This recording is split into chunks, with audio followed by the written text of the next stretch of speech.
workforce in this country stands at 1.2%. 1.2%. Yet constitutionally, even though there is a very funny word called progressive there, we're expected to have 5%. But if you can have a random, I was told this morning, I thought when I was coming, this is only a public sector HR. I was told the NGOs here, the county governments here, the private sectors here. So disability is not only synonymous, but as a government, even though that 1.2% is something, and we're doing something to move very faster toward there, though our HR wanaelewa kazi yao to the extent of disability inclusion in their work. And as I conclude, Grace, you know, there is employing people with disability, but employing it competitively and also allowing them to grow within the sector. You find 2 graduates with disability being employed, my friends. And wanaingia pamoja. And then because one has a disability and the other one hana, huyu ambaye hana disability will end up becoming a boss of this guy. Because you're not allowing him or her to grow. You're not cognizant of adjustment order, motivating issues, you know, to make this person to be fully productive. You made him or her to believe that ukifutwa hapa utapata kazi kungine. So hata watu wakienda pali zingine ama you know unamwambia wewe hutaki kusumbuliwa, wewe kaa tu hapa, wacha wewe utongoje tu kwa ofisi. Others go for trips, you know. So what we want is HRs who understand fully, you know, this person and his or her disability and how we can allow them to grow to become even CEOs. Unfortunately, in Kenya, Grace, I'm the only CEO with disability. Na mimi niko nyumbani, pali ya disability. Mimi na niko nyumbani. That is, you know, a conversation that we need to really open up when we are advising, you know, our bosses, when we are advising or formulating policies, informing what really inclusion means. Inclusion should not be confined to gender. It should not be confined on ethnic balancing. It should be confined to even disability. That's where we are. So we have great laws in this country, even policies, even though we lack secondary policies to make the mother policies to work. We might be addressing that at a different level. The HR that we want are people who have to be allied to inclusion of persons with disability in the workforce and to also make them to grow. Thank you. Excellent, excellent. That's a very strong point. Thank you very much. And Anne, as HR professionals, what do we do to transition to the CEO levels? What do we do? Because you're one of us. So what do we do to transition to the CEO levels? And my friend's case being as an example. Thank you very much, Grace. Before I proceed, I would like to recognize very, very special people here who I have stood on their shoulders to be where I am. Of course, one of them is the Institute. I've been an active member of the Institute for about 15 years now. We have Professor Ronald Chepkilot, who is in the house. Whether he could raise his hand. Thank you very much, Professor. We have Professor Simon Kipchumba. Please, let's give these 2 people a hearty clap. They are in the HR profession. They have published quite a bit, and it always does help when you partner with those kind of people. And that's a partnership that I have with them so that I'm able to grow on a day-to-day basis. Now, just before I delve into what you've said, I'd like to add something to what my colleague, CEO here, has mentioned about disability. What have we done as a commission in terms of supporting disability? And where is the disconnect? Indeed, it is true that some of us are in a hurry to become disabled so that we can take advantage of the benefits that have been issued. Right now, you know, if you've been reading in the media, there is a county that has nominated people with disability who do not have disability just because they wanted to be MCAs, nominated MCAs. And it is one of the saddest cases that you can think about. Though they have gone to court, the question is, why would you want to nominate yourself and take the slots for people with disability just to take advantage of the position of a nominated MCA? And of course, to go with the benefits as they come. The commission has set aside disability allowance to support people with disability to employ aid. But sometimes, of course, you will have people who do not have the disability who want to pick that aid allowance to belong to them and they have no disability. So it is a moral issue. We have people who reach 59 years, they run to his council, they create some disability around themselves, they get certificates, I don't know where they get them from, and they come and say they have disability. Why? In the public sector, we know if you have disability, then you get another 5 years. So it is also a moral issue. But at the commission, we have done quite a bit in terms of supporting people with disability, who we are now calling people who are differently abled. Now, back to your question, Grace, and thank you for the question. What do we look for? One of the things that we look for is value. Is this HR going to give me the value that I want at that level, at the strategic level? And when we talk about value, towards where the organization is moving towards. Now, for a long time, we talked about labor. You want to bring in labor. But we know that we are moving from labor to talent. We're talking about talent, we are looking at the specialized. People who are more specialized, who have something a little bit different. They have skills that we cannot easily replicate. You know, they have that competitive advantage. The HR must be able to identify talent that is competitively advantageous to the institute, rather than being that person who will go in and just bring labor and bring you that labor. The next thing we are looking for that CEO we want to transit, and I can tell you, HR is the best placed to be a CEO, you can ask me. The next thing we are looking for is purpose. As a HR, do you understand why the institution is there? Why are you there? Who are you as an institution? What is your vision? What is your mission? When you go to board meetings, are you the kind of manager who says, I concur, I agree? When your head of finance says something, you're very quiet. Then when the CEO asks, so now let's get to hear from you, Anne. And they say, I agree. That's a very good point. We look at that and say, why are you always concurring in management meetings? Why are you always agreeing? Where is your point of view? Where is your value? People who concur and who agree in meetings, we've come to realize, are people who are not even aware of the context. They're not even aware of where they are and what they're expected to contribute. So they sit back, and when the meeting is closing, what do?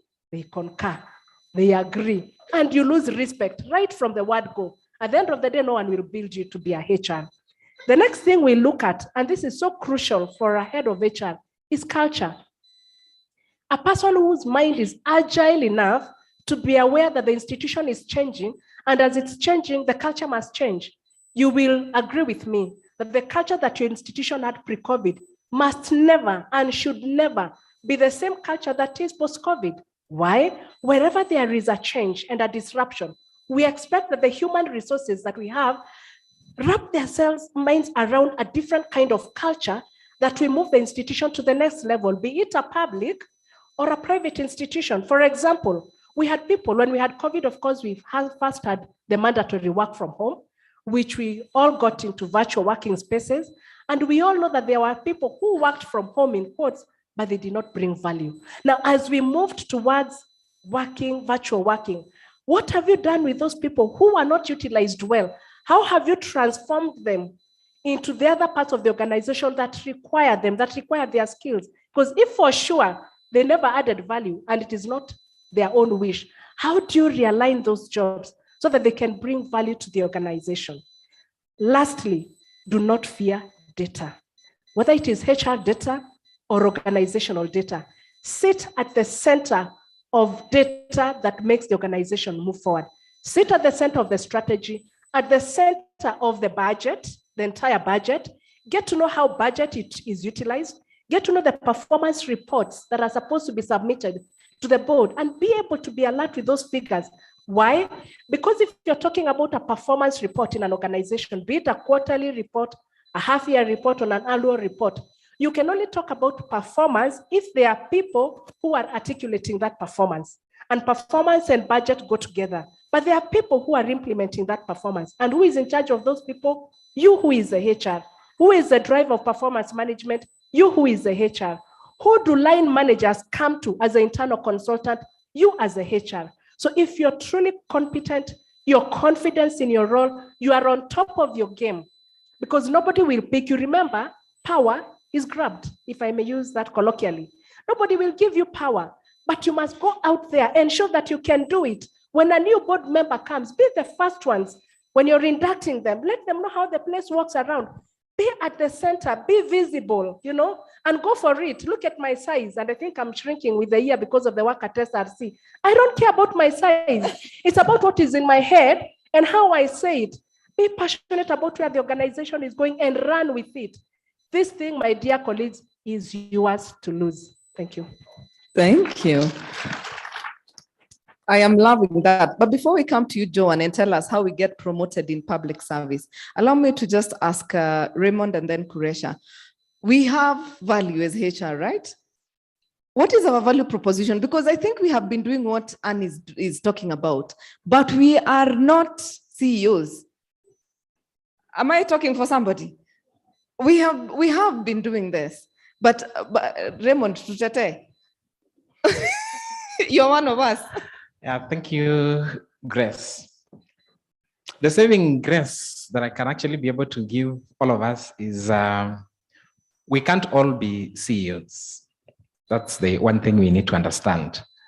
And again, we can also all be CEOs at whatever stations that actually we are called to serve, including if I'm a HR officer, I'm actually a CEO within my space. So how good do I execute my functions in the small space I've been given? How efficient, effectiveness, and innovative am I within that small space?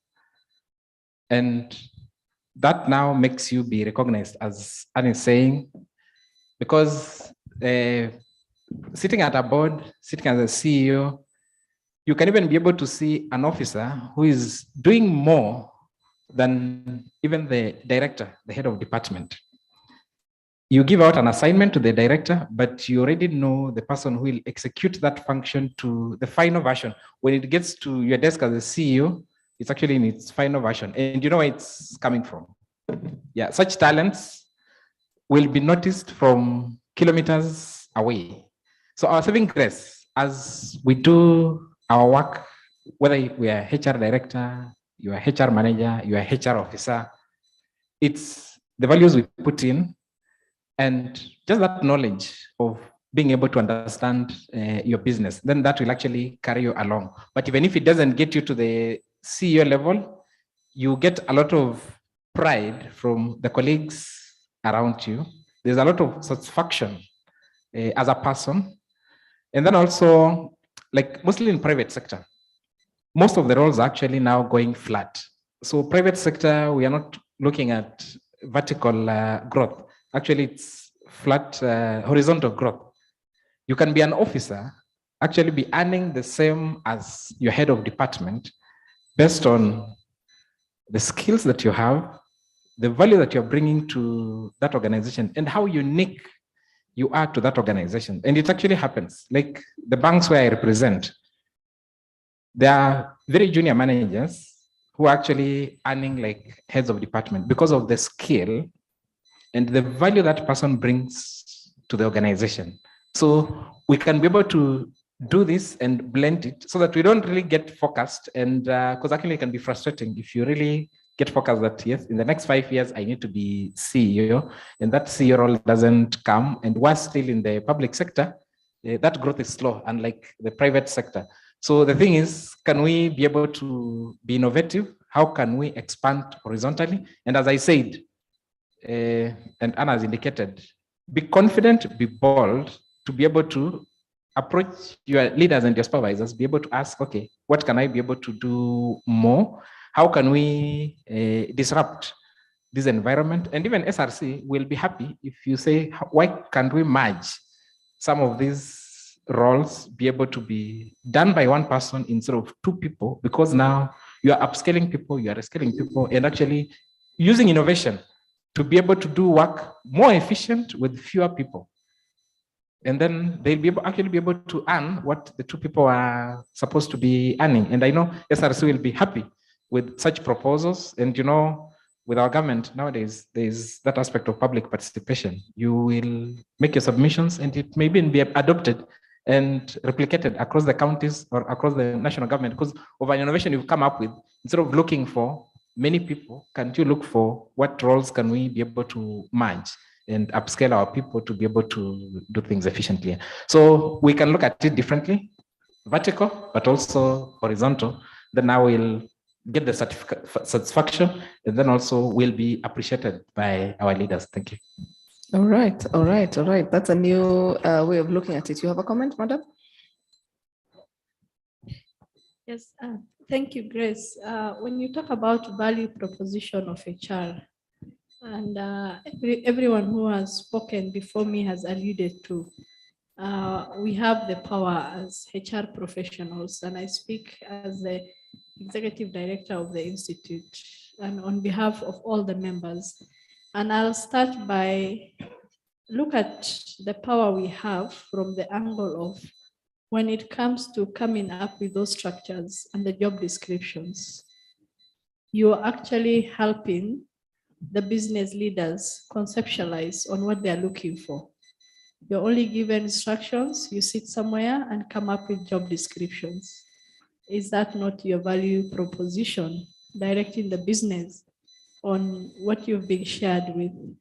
Then secondly, in terms of accountability as a person and to the organization as a HR professional, who are you bringing on board and why are you bringing them on board? And that definitely means that you're not just hiring for the sake, but you're aware of the strategies that are in place. You're aware of where the business is headed. Within the public sector, you're aware of what that specific institution is supposed to do and what are the kind of people we need to bring on board. And now this is where professionalism and integrity plays, very important. And some things you have to take it. You don't wait to be given.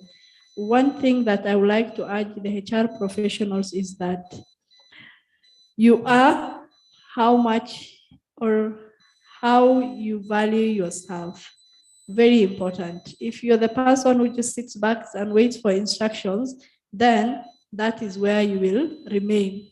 Everyone will jump you because you are seated and now every other person want to outshine you.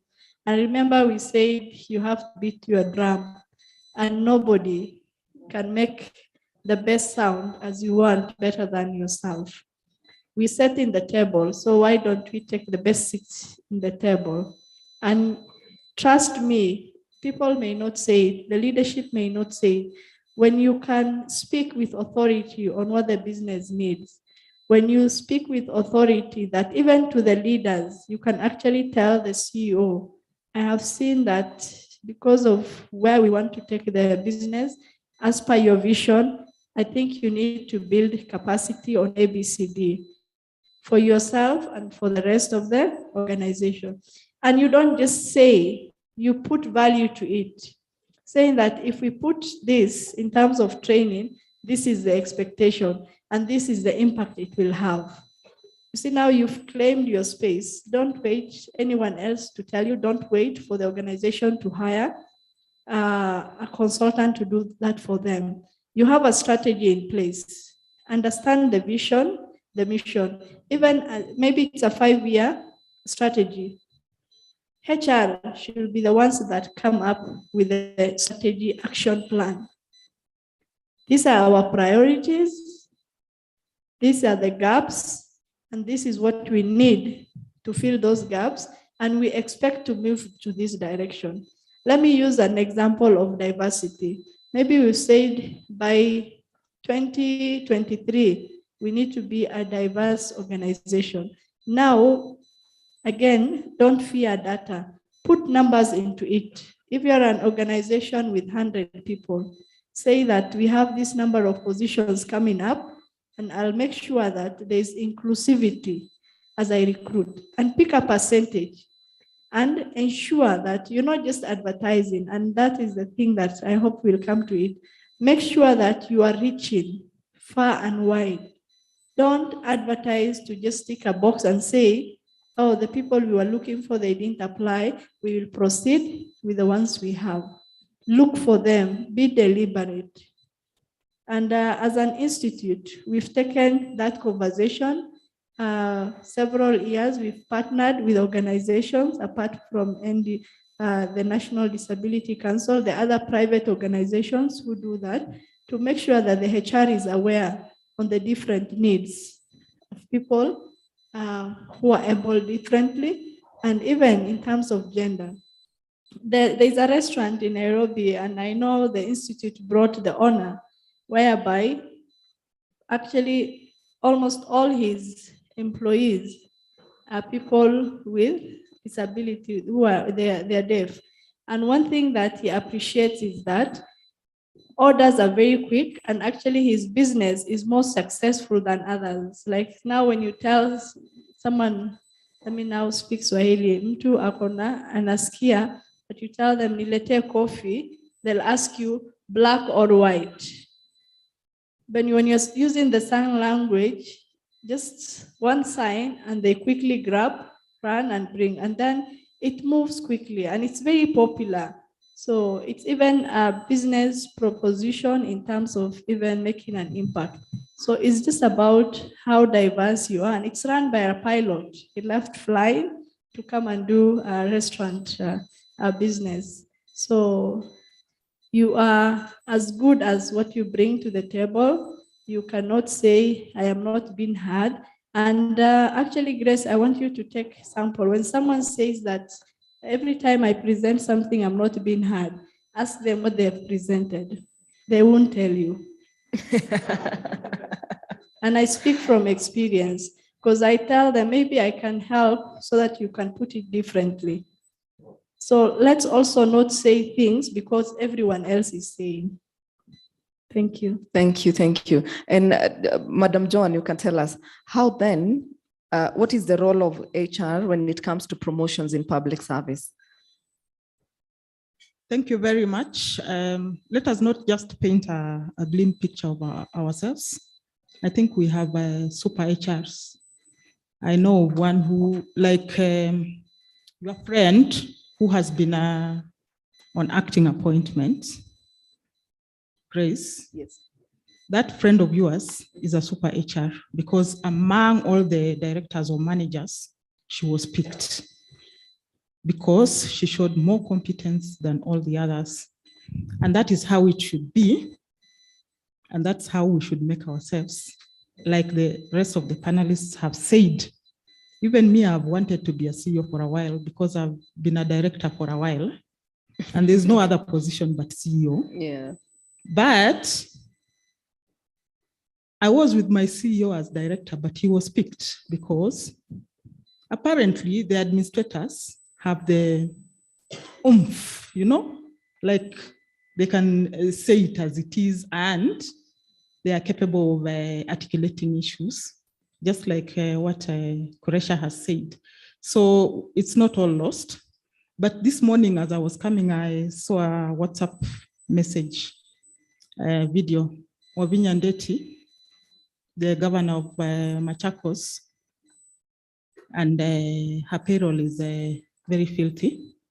We have an HR person who has duplicate IDs, receiving 2 salaries, duplicate PIN numbers, duplicate accounts, arrears paid for no reason, irregular arrears. And you know, I come from Machakos County and I don't have a road to my house. And all that money could have built my road. But there are even people who are not HR who have gone into the payroll. I don't know, 26 people entered the payroll. And you know, a payroll is an HR thing. At the minimum, at the transactional level, that is our tool. But people have gone in and changed things on that payroll. So if we want to get promoted, that is an indictment on ourselves as HR. But again, if you influence policy in one way or another, if you are at the boardroom, if you are able to articulate in terms of a financial company like the one Raymond works in, that if we do this and invest in rates, the lady in the morning was talking about things like derivatives. You know, there are HR people who don't know none of that. We are supposed to broaden ourselves, to broaden our minds, to think deeper, to go into the financials, to go into the actual work that our organization does, to understand it. And therefore, when you come to the boardroom, you are able to articulate those, and somebody can see that you understand and can move then the organization forward. In the public service, promotions are really structured. They are based on a career guideline. What does the career guideline have? It says how many years you should have worked, how many certificates you should have acquired, and what you should have done in terms of your performance appraisal. But we are moving away from that because, again, somebody in this panel has said the positions at the top are very few. It's a pyramid. Even in a private sector organization, they talk about flat organizations, but I know that it's really pyramid at the top because you can only be one CEO. You can only be one director, for example. So we need to, yes, engage our employees to get the qualifications that are required, but it's not just qualifications. It's not about a PhD. And a lot of HRs have PhD. In the public service at director level, I think half of us have PhD. I forgot to tell you that I've been doing PhD also, but I have never finished. It is not about the PhD. It is about how you translate that PhD into the performance. And so the conversation is that we want to gauge people on performance and therefore that interview. But again, we are very biased in our performance appraisals. And so what happens is that sometimes it's about, okay, the one who has stayed on the job for longer experience, but may not be the person who has actually performed the best. So for us to get promoted, there are so many things that can be done. There's no definite answer to any of those. But I think in the policy direction should be based on performance going forward, and we should strengthen our performance systems. Thank you very much. Okay. My people in public service, you agree? You here? Okay. All right. And she talked about money, and I'm curious to know, Anne, how does the government classify the salaries, and what can other organizations, because you guys are very structured, and in private sector, we're not as structured as the public sector. So what can we borrow? How does it do it, and what can we borrow? We have done quite a bit, and we are happy with what we have done. This is what we started. You know, you need a legal framework. So first we have an act, which is the SRC Act. And the legal framework upon which then a lot of issues are anchored, so that when you work with your guidelines, they have something that can support you. So one of the things we've done is that we have what we call a 4-year review cycle. Why? Because in the public sector, the government works under what we call MTEF. And you want to make sure that as the government is building its agenda, then you're able to plug in areas of remuneration. And I don't think it's different from the private sector, because the private sector, I would imagine, also has its own cycle, and you do not want to shock the system with remuneration reviews. So this is something that by the time we got around it, and what we do anyway, before we come up with our decisions, we do global studies. We do global studies from international organizations and from the private sector. So we have a 4-year review cycle. And the first one was 2013 to 2017, then 2017 to 2021. Now you do remember we had the COVID pandemic, and therefore between 2021 to 2024/25, we had a freeze. What we agreed when we worked together as a government is that there was no point of sending any public servant away as a result of the pandemic. So we froze the salaries for 2 years. Now in the next review cycle, 2022-2023, we have already done job evaluation. The first round of job evaluation is what we conducted in 2013. In the public service, we have two kinds of officers. We have what we call the public officer, then we have the state officer. The state officer is defined under Article 260, and the state officer we set. This is where the heads of government come in, members of parliament, members of county governments, and all that. So we set, and we are mandated by the law as we are developing that remuneration that we must do comparative studies. So we must do comparative studies, job evaluation, market service, and come up with that. But we've decided to adopt that even for the public service. So when we are approaching a remuneration review cycle, like right now, we must do job evaluation. Where they have jobs have changed, we reevaluate. Members from the public service who are here we remember that this, in the second review cycle, we wanted it to be more employee employer engaged. So we asked you to come up with teams who you were calling JDAC, job evaluation, job description analysis teams. And we worked with the Kenya School of Government and we allowed you to be trained there. So for those who are trained, you came up with your own job descriptions. And someone in this panel has mentioned, if you have powerful job descriptions that are aligned to the strategic plan, then the institution is graded highly. If it is graded highly, then the remuneration that is commensurate will also be high. So there is no job that is remunerated in the public service today that has not gone through job evaluation. Through the review cycle, then the job evaluation, and then we develop salary structures. For us to develop salary structures, what we do is we do a market survey.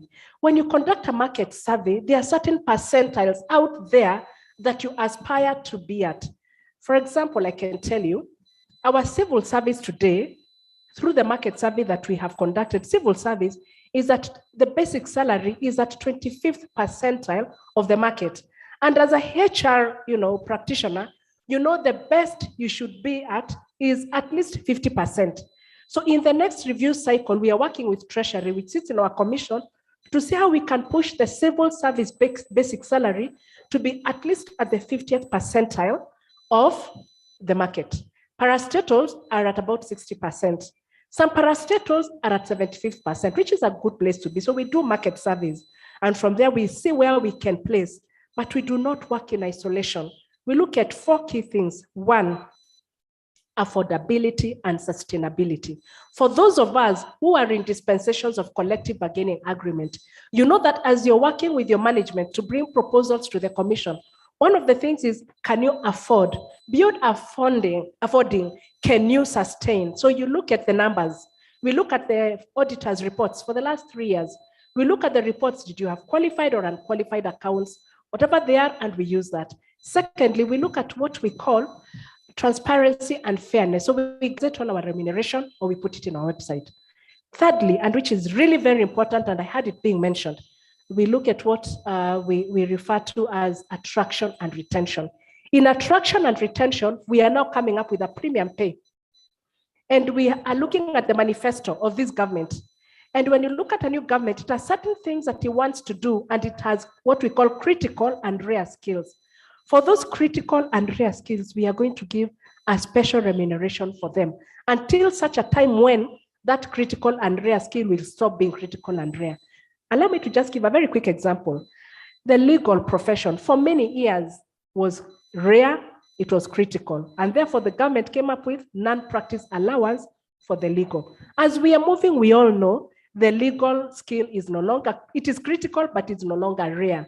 So that's why you will find when you ask for non-practice allowance, unless it is in certain dispensations where we consider it critical and rare, like in the Solicitor General's office, we have challenges with our international litigation. At a certain level, we don't have lawyers who can go out there for arbitration, very, very big billions, and arbitrate for us. Then we give them non-practice allowance. So it all depends on the kind of skill. If it is critical and rare, then we remunerate it, all within the confines of the constitutional principles. Thank you. All right, that was quite educative, yeah?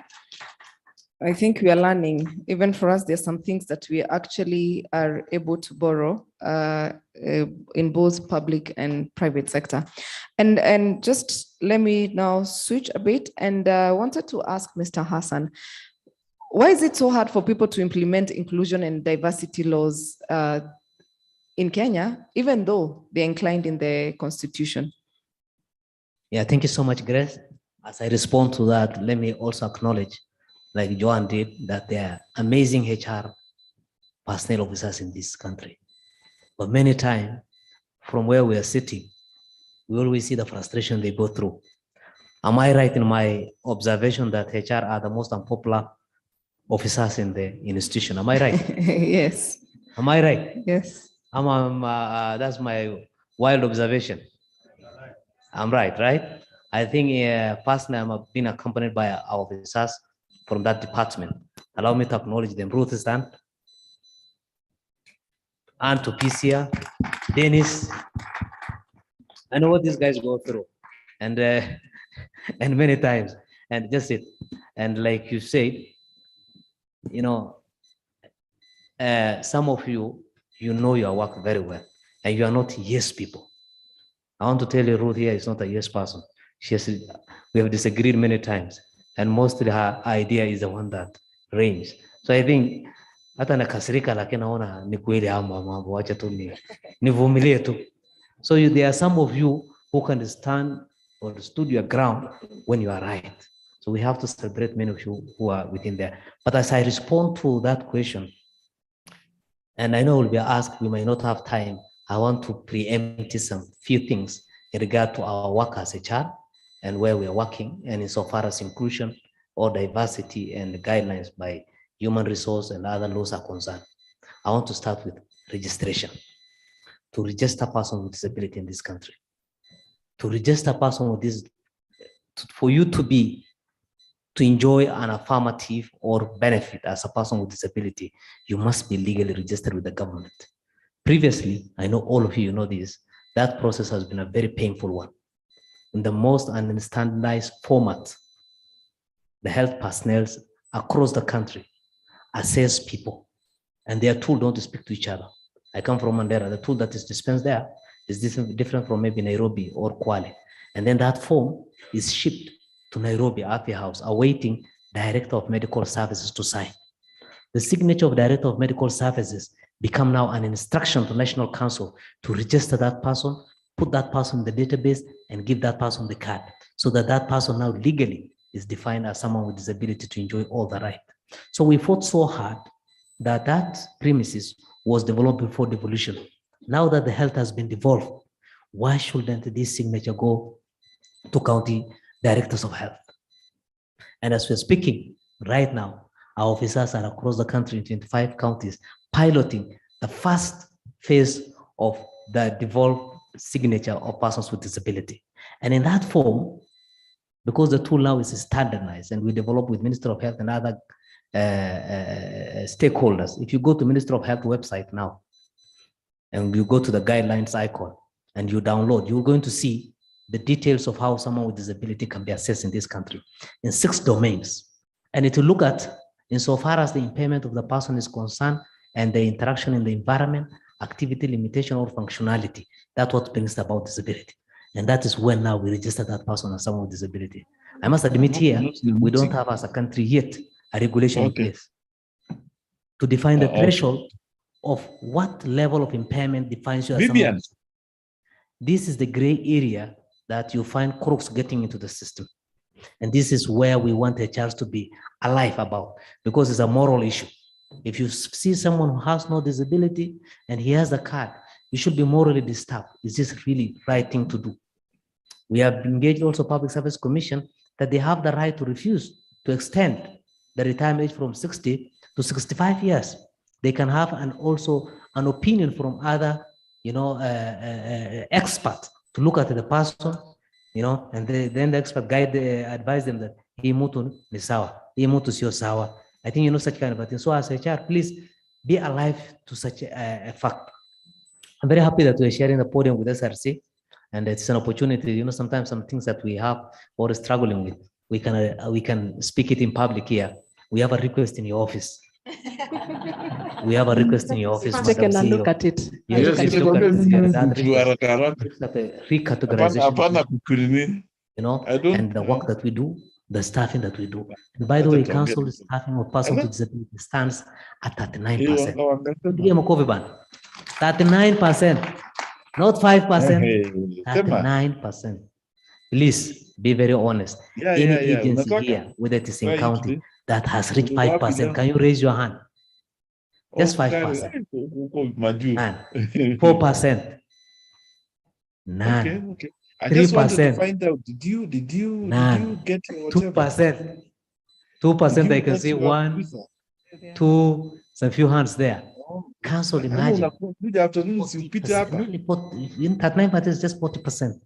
Almost half of our workforce are persons with disability. Know that people with disability who are ready to Nyumbani, they have expertise. So that might be tricky for they need me to be also elsewhere. So when we are looking at the diversity, so far as Public Service Commission guidelines on HR is concerned, we need to be alive to that fact. And to help you out in that HR personnel or HR officers, National Council, they have a portal called NCPWD portal. This portal, more than 400 entities have registered with it. And in public performance contracting, as you know very well, we have made it mandatory for MDS, ministries, departments, and agencies to advertise there and to also inform us on how many people have you. You know, just like Quresha has put it, you should not just advertise and try it. Persons with disability should also apply for compliance purposes of ticking the box. But if you go to this portal and you register, you will get more than 5,300 job seekers with disabilities. More than 5,300 persons with disability who are job seekers. So you can, get from, that pool. So insofar as diversity and inclusion is concerned, Grace, I think as a council, we have a very robust department called disability mainstreaming. We have reorganized actually, and we are putting more content around it. And I'm sure you are alive to the fact that the status report on the disability mainstreaming has caused a lot of uproar across the country because of how we have reorganized the strategy and the indicators under which agencies report. Because watu walizoea 100%. Alafu kwenda kwao hakuna watu wameemployiwa. Ramp ina face hiyo sky. Ukipanda unaanguka, ile anakusaidia pia anaanguka na wewe. I mean, there is a guidelines and there is a way to do it. But we decided to reorganize all those so that people can be, imagine, more than 60% and below. I mean, I can't, it's somewhere here, could not comply with the requirement that we want of more than 400 agencies that report to us. About 200 something could not fit or could not raise to 60%. That's a very bad indicator. So as HR personnel, as HR experts, when we are doing, advisory, that's why your employers pay for your CPDs so that you advise us on the right thing, to inform us on the right decisions. So what does that mean then? It should also include you to get more knowledge on how inclusion should look like. If you're board, if you're CEO, unamletea anakumwambia toa hii mtu ya disability, simama kanyaga bana, hata sisi tuko na nyinyi. Advise them very well. And please, hata nyinyi, let me be passionately appealing to you. When you are employing, and you guys are the ones who are doing short listing, you are the ones who are doing long listing. Ile ingine ni gani? Interview. Hiyo maneno yote nyinyi ndio unafanya. Make sure that you have a target of what inclusion is. Tukiemploy 5 people tuweke disability moja hapa. Tukiemploy 20 people watatu ya disability tuweke hapa, wacha wao menyane, alafu now we include 3, then we take. We must also get from you, because CEOs or top managers don't sit in the long listing, do they? Do we know who has applied? Who do the short listing? Sini nyinyi? Do we sit in the short listing? Huh? What if you come and tell us professionally how we are advising you, Mr. CEO, there's no person unfortunately with disability who has applied? So I have to believe in you, isn't it? Yes. So sometimes morally also we should be disturbed. If we are not morally disturbed and we don't take moral responsibility on our work, then as HR, then we are then a problem to what inclusion and diversity means in this country. I think that is what I will say on diversity, inclusion, and HR. Thank you. Thank you very much, Hassan. I like that you're using numbers as well. Your answers have serious numbers. Have you noticed? We are also transitioning to the numbers. Before I was going to ask about strategic HR to Raymond and Quresha, but before I get there, Madam, he alluded to performance contracting. And I'm just curious, what is the difference between performance contracting and employment contracting? And has it, since you implemented this in the public service, has it created impact? Thank you, Grace. Performance contracting is an agreement between the government and agencies, government agencies, who commit on an annual basis to deliver certain targets that are set within the contract. So it's a contract between an institution and government. So in as much as that is the contract is concerned, the two signatories are a government and an institution. When you come to an employment contract, that is an agreement of employment between an employee and the institution they are working for. In terms of content, the employment contract then, and we are all HR practitioners, involves your terms and conditions of service, your salaries, your benefits, how you will work, the deliverables as an individual. So the two of them work hand in hand, because when you sign your employment contract, then you are given your job descriptions and the expected responsibilities, duties and responsibilities for the job, which in aggregate, maybe as a directorate or as a department, and then as an organization, then should fit into the performance contracting. Now, the performance contracting was introduced by government in under the Mwai Kibaki administration, and it worked very well. And we saw that institutions were actually competing to deliver and to ensure that the targets they committed to set are actually delivered at the end of the financial year. And the issue of even resources was not really a big deal. You did all you could as an institution to deliver on the contracts. And it worked very well. Our country experienced a 7% GDP growth, which has never been experienced before and which has been since eroded. Right now, in the two administrations that passed, we have not done performance contracting very well. It's done, but it's never really there in the public domain to know who has done what and who has delivered what. And therefore, you people there out there, all of you will not be saying that, okay, the state law office has delivered this and they have done very well and they have committed the resources that the government gave them to good use and therefore have added value to the citizens. And we have been thinking as players in the public service, including the SRC, including the Ministry of Public Service, what went wrong with the performance contracting. And that's why when you look at the performance management regulations of the Public Service Commission 2021, we have said that now performance contracting should be at the executive level, that the government at the executive level should deliver on performance contracting because we need top leadership support. Once the top leadership has support for performance contracting, I think then, and I see like we are going back within this government that has just come into place. I see us going into it because if you look at the executive order, it has given performance contracting under the office of the Prime Cabinet Secretary.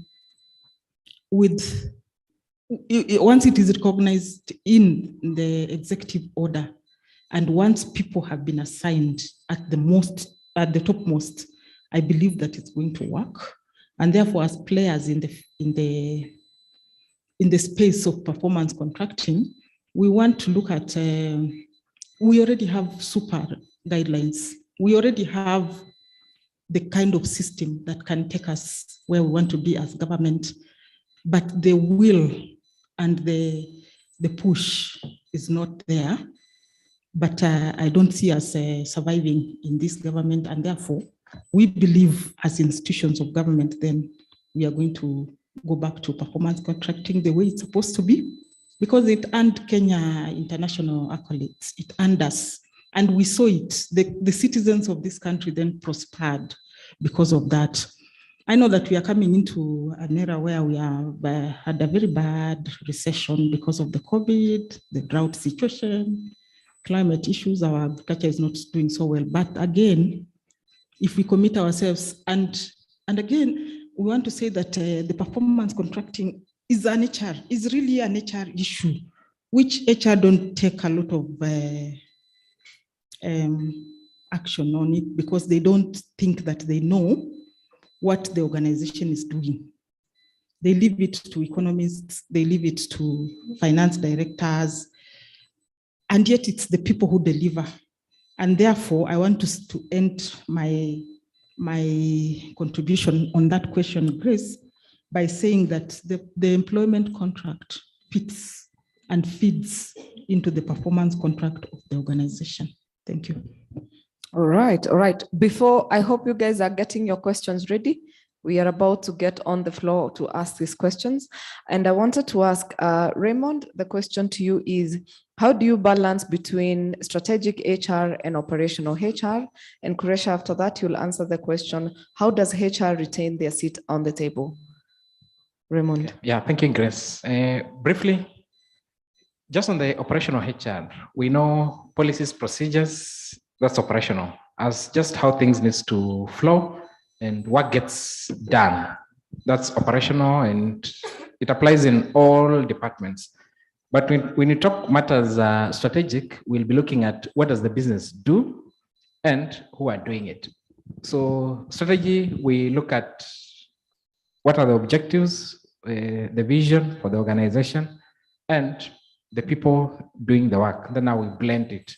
I'm happy Anne has mentioned that SRC is actually looking at this differentiated remuneration for rare skills within public service, because actually it's something which hasn't been there, but it has been the private sector for a very long time. That's a strategic aspect that you can actually be able to do in your organizations, at your level, in your space. You scan your environment and be able to see why are we losing so many people to private sector. This particular section, we are unable to recruit and retain. So strategically, you look for a solution because there's a business end to be served and there are people to do it. So strategically, what do we need to twist within our environment? Even for recruitment, why are we not getting credible candidates when we advertise? Maybe people are not reading our newspapers. And you know, the law says you need to advertise in 2 newspapers of wide circulation. And that's what we do. We are not in social media. The government has not stopped us from advertising in social media. What has just said in that for you to comply with the law, advertise in this manner, or I know for now, do it in the government website on the portal. So do it on the portal, but also do it on social media, but direct people saying, if you want to apply, this is how you apply. That's how private sector does. You will get these opportunities in social media, but they are directing you to the portal as to officially how to be able to apply. It is something you can actually just be able to change, not just to be rigid that the law, the regulation says portal, and then now you stop there. That's operational. For you to be strategic, you need to go a step further. What do I need to do to be able to attract these rare skill that I don't have? Then operational strategy. Again, HR, at times, we may be focused on cost. Again, focus so much on policy and procedures, and then I'll forget the reason as to why this organization exists. We exist to, if you are Kenya Power, to be able to do it, to efficiently supply power. But for you, you are so much concerned about the policies and procedures, you actually put roadblocks to your own staff to be able to deliver. So strategically look at, review your processes now and then to be able to ensure that you're facilitating people to actually be able to deliver. And then aspects of, again, people. Let's be deliberate on succession, including our own roles as HR manager, HR director. Please work on that succession. It will help you actually to rise to the next level or to increase your scope. Because if you don't train people to take up your role, there is no way you'll actually be appointed as CEO. Because you'll remain doing very basic operational things in that you'll not be noticed. You go for meetings, you are so much occupied, you don't listen to what your colleagues are saying, you're only waiting for your time to be able to speak and you shut up, or your mind is elsewhere because there's so much on your table. But if you empower your teams to actually be able to do 75% of your work, you actually, because you can't do strategy when you're actually swamped with operation. You can't. And even CEOs who succeed are the ones who they actually delegate and just look at the end product and the time, the efficiency.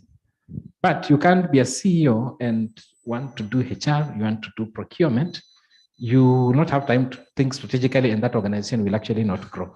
So, as I said, we are all CEOs in our space. So let's get time to relieve ourselves of the small operations, which can be done by other people who are learning. And then now, can you focus more on how to develop people to be able to achieve the product for which that organization is created? Thank you.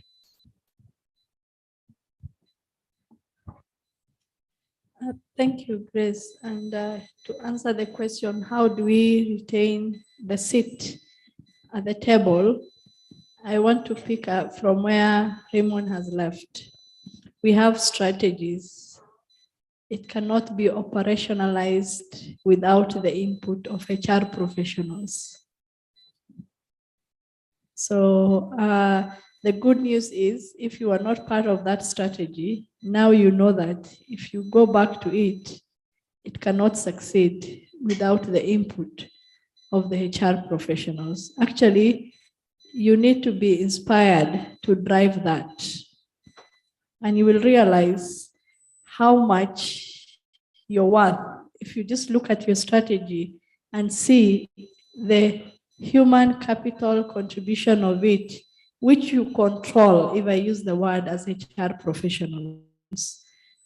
Different studies have been done on how do we maintain our space at the table.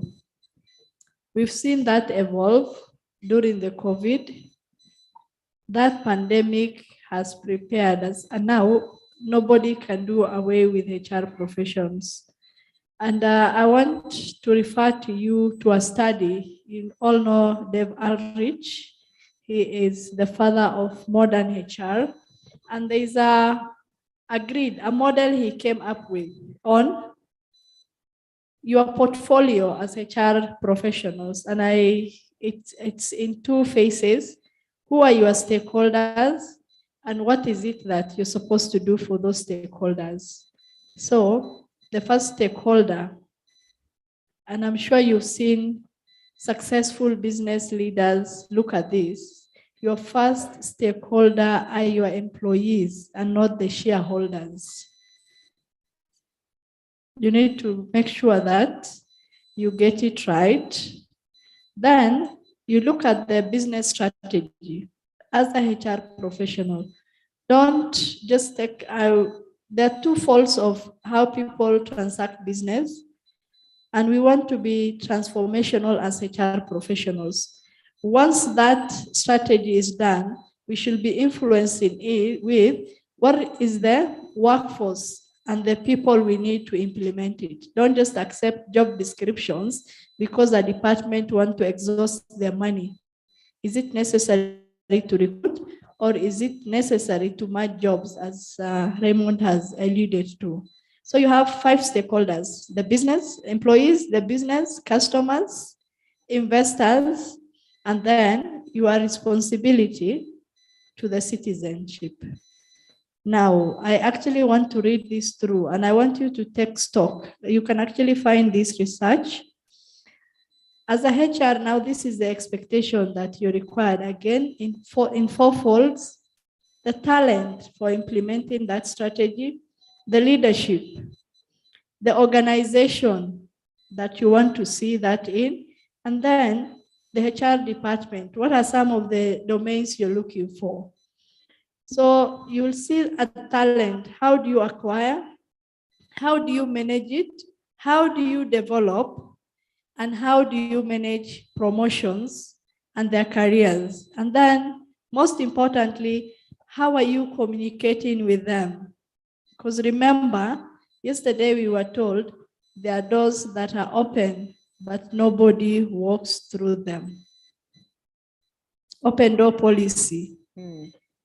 but the person who's sitting behind that desk, wacha tu hiyo mlango ikae wazi apate upepo, because I may walk in and nothing will happen. So let's change that. And then employee engagement, very important. Are you creating the space for them to be innovative, to be creative? I've seen some organizations, and this is very popular within the business industry and the developmental organizations. They have rooms, they just call it creative rooms. They have different games. What do you do when you're coming up with your best idea? And for me, it's something that we always learn, and we have influence. And I want to say that, and Joan has alluded to it, when a county, so when someone is allowing 5 or 10 different IDs or 10 different accounts to process payroll, and then they will run to court. Now, like if that person was sent home today, I know there is due process, but also we must have zero tolerance to corruption. And it comes down to our integrity and repetition. So it's very important that we have that if we must stay on the seat. And I have CEOs who will tell me that, Kuresha, I have this HR coordinator and director. If this is how they are behaving, how do you expect me to tell them, help me with a disciplinary issue or help me with a business issue, if themselves are part of the problem? Now, when it comes to the leadership, make sure that you have a business case using numbers to defend everything you're doing. You've seen now, especially in the public sector, our budgets needs to be cut, and the first line that they are going for is the trainees. So have you already drafted the board papers on how you're going to defend that it should not go? And are you using figures to see the impact that will have on service delivery? Because remember, what we've learned from the schools are not enough to help us implement the strategies of the different public institutions we support. We need continuous learning for some. And then we need to also assess leaders and come up with trainings. We've been told how leading with emotions, are they people's people, or are they just seated there thinking about numbers? Okay. Then you should be able to measure impacts. Even as you are here today, I know there are directors, and then also there are the officers who are attending this training together. If you cannot see that as an investment and see the impact in your organizations in the next 6 months, then you need to question it, because this conference was really packed for different aspects, something that can help our organizations and also at personal level. And then in terms of the organization, we should be leading to have the strategy to be clear, helping people understand the strategy, coming up with the different implementation matrix on how we should be proceeding. Then we should be able to allow everyone to collaborate with the right culture. And then they say information is power. So how efficient are we in presenting information? The transparency, like we all know that SRC has placed the different salary and remuneration policies. Are you looking into it? Are you pointing at someone who is actually not within that trade? And if they're not in that trade, is it because it's a rare skill? So that you can question and speak up about it. Finally, the HR department, reputation is key. How are we designed? What is our purpose? Then profession, that one, yes. And analytics. Don't just say we need to go for this training. Don't just say we need to buy these machines. And I would like to use the example of diversity. When you are investing on the ramps, when you're investing on even those the brails, because now you've invited someone who can't see and you don't even have the equipment at your workplace. what are you trying to say as a HR professional? And have you asked that person who said that they're persons with disability, how can you facilitate them to ensure that they do the interviews? So it's like putting a lot of flavors into what you're doing. That is very important. And again, as HR professionals, human resource managers or officers, we are recruiting, we are retaining, we are engaging, and we are retiring, we are contracting. Is there any aspect of that business that can do anything without the involvement of the HR? And I don't want you to receive papers for someone to say, I've worked on this, can you look at it? And you say, I concur. Turn the other way around, that letter, if you don't agree with it, and write down how you want to proceed. And that's how you get your space. So let's have a lot of energy. Let's be forceful. Let's claim our space. Let someone look and say, if I leave today, Kuresha will be the next CEO. If I leave today, I know that Ezra can comfortably take up this because he understands the business and he can drive and inspire others. Remember what you were told yesterday in terms of coaching. So Grace, that is how I will put it. That's it. You have to grab it. Hata kama kuna mtu ataanguka, you see those games that you want to sit and then you pull the chair. Musical chairs. Chukua the chair, let the person go and find themselves another chair. Kwanza hakikisha umeketi. Thank you. Thank you very much. Allow me to open the floor in the interest of time. We had we were hoping to have a deeper conversation than that, but in the interest of time, allow us to open the floor for some questions, just a couple.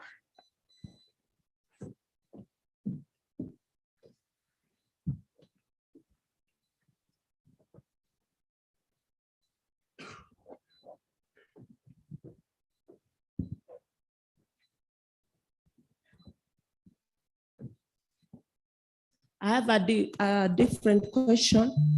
It's not so much on what you talked about. There's another group of people. They are not physically disabled,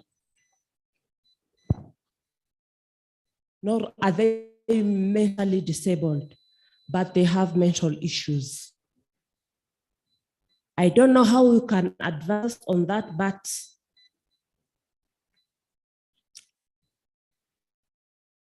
how secure are these people?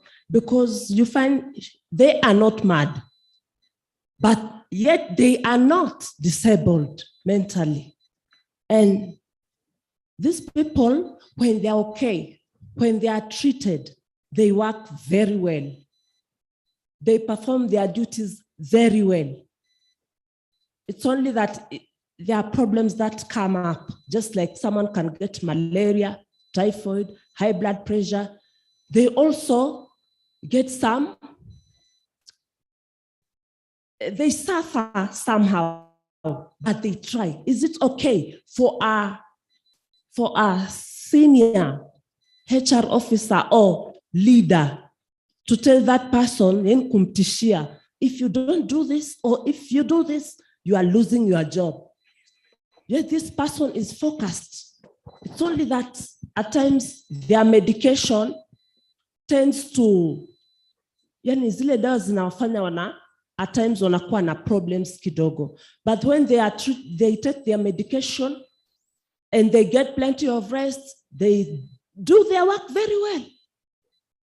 They just have minor issues. How can you advise us? And those people with those problems, even senior officers have those problems. Leaders, some of them have those problems.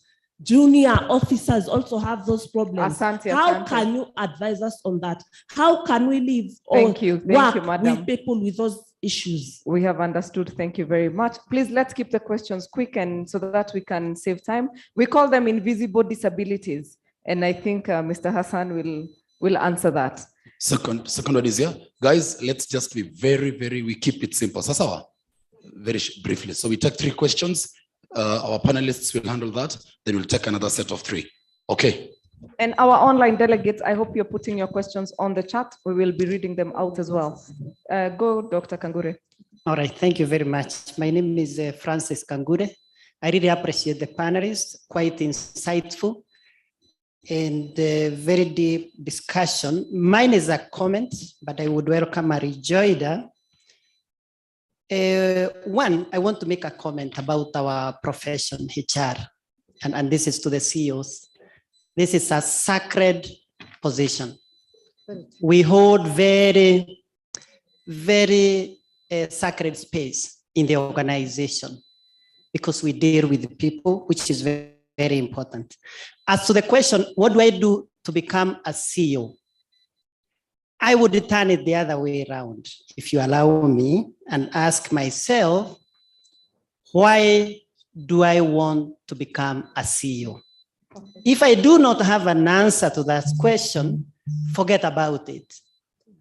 Because I should know what I want to do for the organization if I become the CEO. And that is very, very important because the power of the position and the power of influence, both are very, very important. If I'm not able to influence at my space as a HR manager, how will I be able to influence as a CEO? I've seen CEOs who are CEOs as a position, and that becomes difficult because they lack the power of influence. Thank you very much. Thank you, Dr. Kangret. Good afternoon, everybody. Good afternoon. Actually, it was issues to do with the National Disability Council. My question was going to that. And I wanted to tell Grace today, I want to take the floor. She should not, as in premier type. So I have a lot of burning issues about that particular council. In as much as we are being blamed as the HR people, and I think I would also throw my blames to the council itself. As far as procedures are concerned, I just want to tackle more on not case by case as being explained by my colleague, but I want the council to tell us which is which as far as administrative procedures on issues to do with disabilities are supposed to be handled. Where are we going wrong? The council is blaming us. We are blaming the council. So I want them to blame the HR people in their work plan or action plan or whatever, so that we can speak one language. And the other thing, coming down to procedures like approval and giving certifications to people who are supposed to be exempted from tax. Who is to blame? Sometimes we get to disapprove these procedures, but the council goes ahead and award the certificate. So where do we need to blame? Where are we going wrong? Is it us or the council itself? So I don't know. My question actually is directed to my comment or whatever is directed to the in charge. And maybe I'll come back if Grace allows me to give me some small space. The good thing he's staying for lunch. Yeah, well, nataka to respond. One more question? Yeah. Okay. Thank you. My name is John from National Crime Research. My question is linked to the question which has been asked. I just need a confirmation from the CEO, National Council for People Living with Disability, on whether there is an effort to develop the guidelines or the legal framework to guide on the registration and how people are registered, because people are taking advantage of the laguna in law to even get disability where there is no disability. So please kindly confirm. Very well. Thank you so much. So I can respond, Grace, right? Yes. You know, I was expecting those questions. Today I came to clarify. Sinisawa. You know, first we have to understand the work of the National Council. We need to understand also the role other players play insofar as registering persons with disabilities are concerned. And then we come and answer the question of HR and where the council's role begins and stops. And I will start with that question, and then I will come to the lady who mentioned issues around mental health. You know, registering persons with disability, I've earlier said, and I want to repeat. Before, the way it was done was full of loopholes and was even open to fraud. I'm happy you are coming from National Crime Center, because the tool that is used by medical facilities across the country were not standardized in any way. So last year up to this year, we had a tough battle, let me put it like that, with Ministry of Health. Because remember, policy development is the work of the ministries. And disability, medical disability assessment guideline is a document of Ministry of Health. The way they develop other guidelines and policies, hiyo ni kazi yao. Together with other stakeholders, we managed to develop that guidelines. That's what I said. Tukitoka hapa, Google Ministry of Health website yao, download it, is their document. And then you're going to see all the domains around the disability, how it needs to be assessed. Whether it is physical like myself here, whether it is hearing, whether it is mental, all manners of things. And then once it is now assessed in that standardized format now, the county director of health will sign. Previously, I want to tell you friends here, that even medical doctors who sign, there is no provision that held them personally responsible. Because when assigned to hivi, there's no details of theirs there. But the current tool, the one that you will see, the health committees are headed by MEDSO and a bare minimum of 3 other members, depending on the disability type and the expertise that is required. Now, when they assess now this person, they will write their 3 name, they will write their professional number, and then they will put a rubber stamp. And then that form is taken to county director of health now to sign. Hata yeye anafanya hivyo. The 3 names, professional number yake, then anapiga rubber stamp. And according to that guidelines, the health facilities at the county, because now it is their work, and we're working with the COG on how the whole design and funding around that process look like, they will keep the records of that information. Then the client will come with now that fully filled form, copy of it to the National Council's office. And by the way, National Council also overhaul its old registration system. Our old registration system never used to have enough data about persons with disability, enough socioeconomic data, let me put it. 3rd December last year, the former President Uhuru Kenyatta launched that system. And that system is what now we are using. And now hii form hii mtu akileta under our new system, the tool that we have developed, all information about this person now is captured. And then it waits, it has levels of approval. I'm addressing the issue of fraud and how we are capping it. And then once you know all the levels of approval, because for that form, all the details about this person is captured. And the old card that we used to use, we have stopped printing it from January this year. And we have competitively bidded for a new service provider to print for us a new card with 7 security features. And the company that won that tender is none other than Delaru. My friends, unajua Delaru? See, hii pesa ya wao ndio wana print. Can people joke around with the security features around there? So the card has 7 security features. 2 weeks from now, the first batch of that card will be coming out. Because our other previous card, mtu anaenda kwa River Road anatengeneza. Alafu the process of authenticating it was not so clear. So people have to come to the council office, look for the old file and things like that. But things now in the system, you know, that's how it is done. And now the other big issue, friend, you have asked is about tax exemption. I think, Madam, the lady who asked, we need to be very clear here. The process of tax exemption in this country in kazi ya KRA. The regulation that governs the tax exemption is National Treasury. And it's already in place. We also have as a council issues with it. Then what is the role of the council? The role of the council is to facilitate. Take note of that, to facilitate. We bring the MOH, we bring KRA, and then we tell them now, ascertain whether this one has someone has disability, KRA wanaangalia their guidelines. Alafu, you know, the issue that we had with KRA, I don't know whether KRA HR officers are here, was that If somebody has been granted that all the requirements wameshapita, that they need to be tax exempted, if that person is successful, KRA reach out to him or her.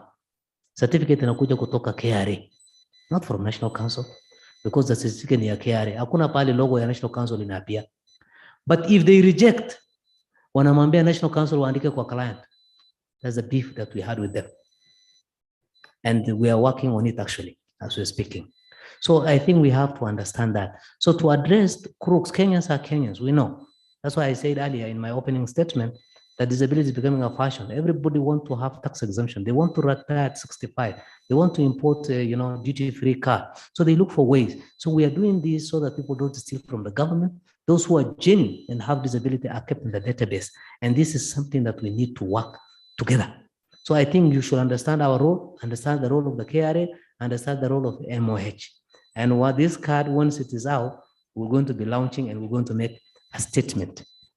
And I also want to say something, and I think the gentleman has alluded to, as we are speaking, in this country, we don't have national disability policy. It has been taken to the cabinets, it went to the KRA costed it, that this thing is a lot of money to implement, back and forth. And the policy will have been at the secondary legislation to implement other laws.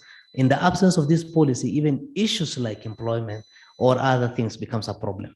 And I told you that regulation around who is someone with disability is something that is paying on us, and we have been struggling to put in place. And that's not council, it's a certain level. We do our part as a council. Tukifika hapa, kizuizi bwana, tunaanguka, tunaamuka tena, tunaendelea. Such kind of a thing. The issue of mental health. I know even Minister of Health has produced a brilliant document around mental health in this country. And in that guidelines that I have referred to you to define who is someone with disability and so far as mental health issue is concerned, is well captured. The level to which it is ends up to persons with disability. But mental issue in this country, we know is on rife. And HR officers here, they well know because you keep our records. You know what people go through.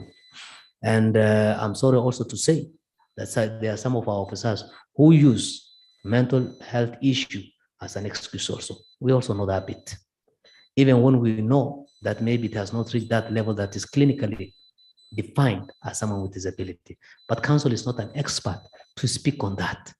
Council will only use what medical doctors ascertain. Because if someone appears on a panel and it is a mental issue, a psychiatrist need to be there, another person need to be there. What this guy says is what guides us and tell us that this is a person with disability.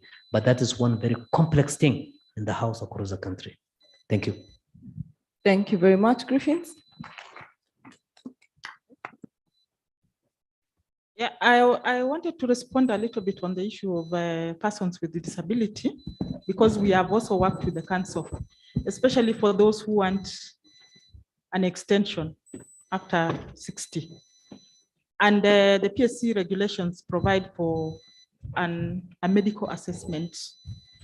And so far, for us, we have reviewed our way of dealing with disabilities, because first of all, we just used to get the card and the exemption from KRA, and we give people an extension. But since we found that there are people who are actually getting these documents in a fraudulent manner, we are requiring that you be subjected to another medical assessment, and it's in law, it's in regulation. And again, the PSC regulations also provide that no one shall be allowed to extend service unless it is approved by the commission.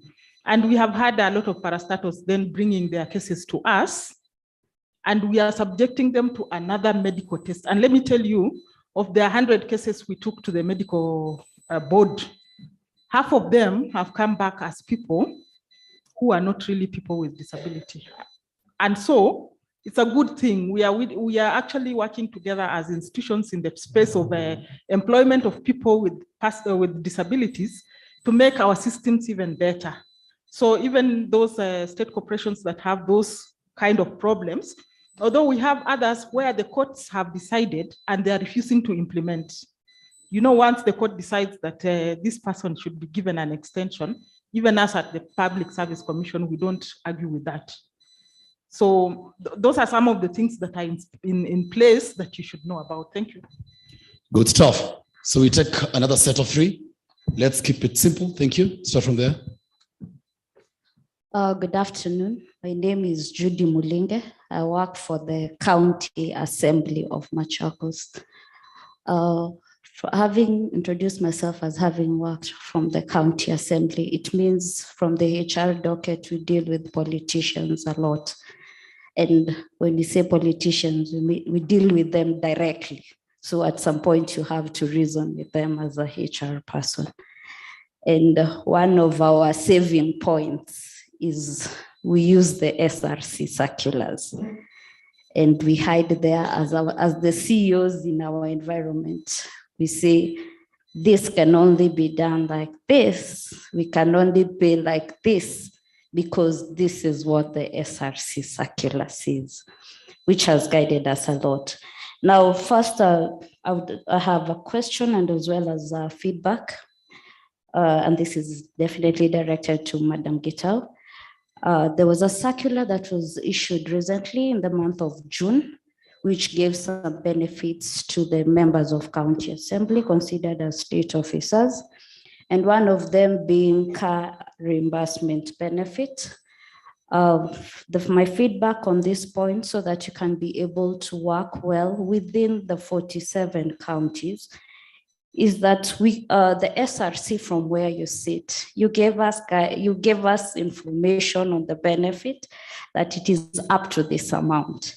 But I would urge you, if you can give us guidelines specifically to that issue, so that we can use that to give the car reimbursement across the 47 counties.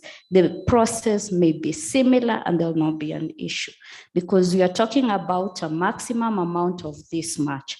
What are the areas that you're going to define to tell this person, I can't give you 1.2, I'll give you 800 because your valuation is worth 800. Yet SRC talks about 1.2, but does not talk about a valuation. So maybe you can expand more on the issue about the car reimbursement, as this will assist HR officers as well as the counties assemblies at large. My second question is, Raymond has just mentioned that there are few spaces on top there, and we cannot all be CEOs as much as we aspire to be at the same time. Now, the question also is still directed to SRC, Madam Anne, is how does the SRC accommodate the issue about horizontal expansion?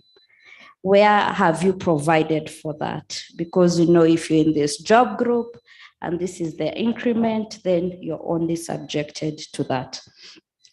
My second question is also, we have talked about, we've been given a benefit of provision of mortgage and loans, having been in different forums where you realize some counties have been able to implement the same and other counties have not been able to implement the same. And the reason is actually very clear. We deal with politicians directly. So if they do not have your interest at hand, how are you able to have that in the budget that is going to be approved by the politicians? So maybe we need guidelines on that. Thank you. Lastly. Thank you, Madam. Thank you. Allow us to take a question from somebody else. One kindly. last one to NCPWD, kindly. Is maybe you can, NCPWD, we have the county assemblies, which is a body separate from the county executive. Maybe you can define in your work plans in areas where the county assemblies can feel that they can directly engage with the NCPWD, because when we try to engage, it seems like we are introducing ourselves afresh. And when we try to communicate to the officers, it's more about the MDAs. So how are we also able to comply in the same? Thank you. Thank you. Thank you. Those are like 4 questions. Can you pick something online, Griffins? Okay. Do you have anything online?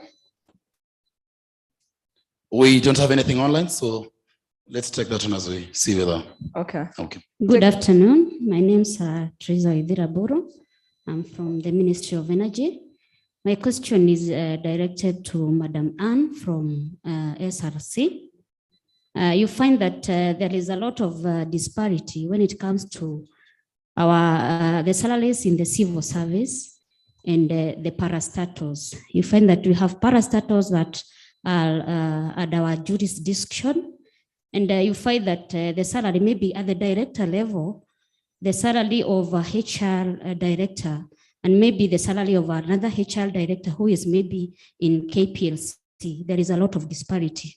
Now, we may not always peg that to JDAC or a job description, because you find that, like, for example, in my previous ministry, I was able to help KVDA develop their JDAC.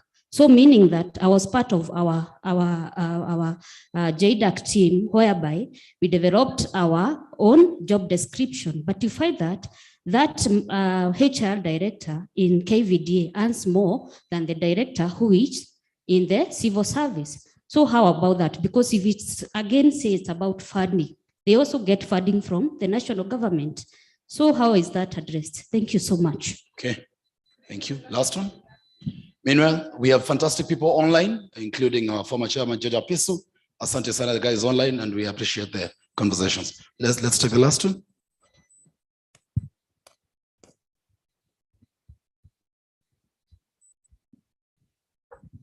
My name is Ruth from the National Council for Persons with Disability. I direct to you, Madam Anne SRs. You have provided guide allowance for the deaf, the blind, and the users of wheelchairs. And those are the only 3 people who should have guide allowance. However, we have people who have something called muscle dystrophy.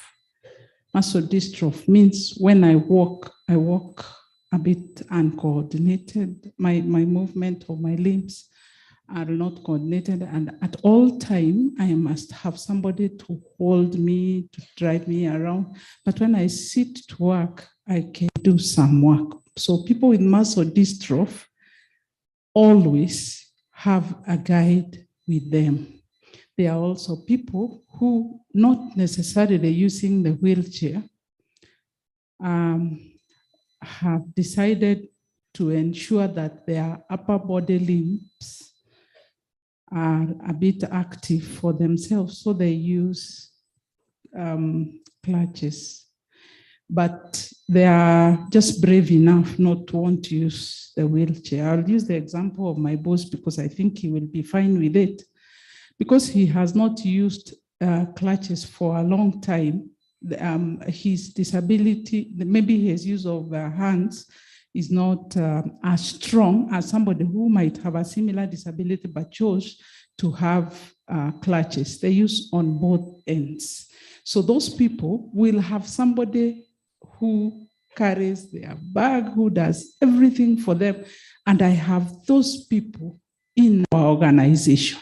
But because they are not using a wheelchair, because they are not blind, and because they are not deaf, they are not entitled to a guide allowance, no matter how much we have pleaded. What do you think of it?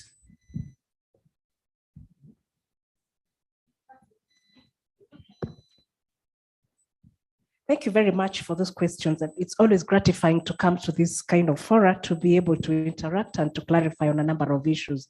I will start off with the one of County Assembly on the car reimbursement following the Gazette notice of 27th of July. And we have engaged almost all counties that came to us for purposes of clarity. But I would like to say that other areas on how to handle that are really administrative.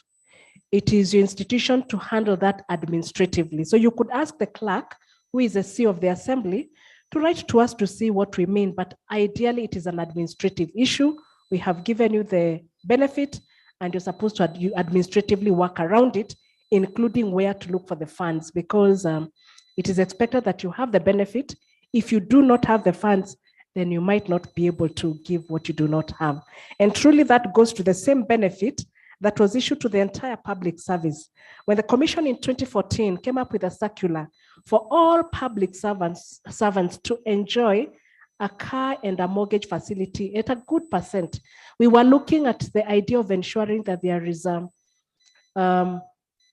attraction and retention in the public service. But we do know that there are people who may not have the fund and even the seed money.